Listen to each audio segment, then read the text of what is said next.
Okay, class. Get 1/4 sheet of paper. Sir. 1/4, sir. Dili, kunol Manila paper. Okay, class. Okay, class ni ka Thursday o Friday kay Holy Week. Sir, Ulans. sa lawa ang Good Friday. Ambot, uy, bisam tayo ng Good Friday.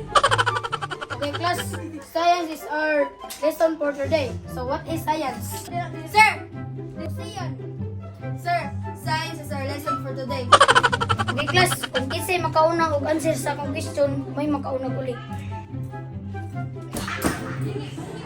Oh, kakinsa tong bag nga gilapog sa gawas. Ako, sir. Bye. Okay, class. Our lesson for today is history. So, kinsay nakailan ni Jose Rizal diri. Wa dyan nakailan mo si Rizal diri. Sure ba? Wa dyan nakailan. Sir! Aw, di ara mo din eh. O, waki. Sir, basi to as speaker section.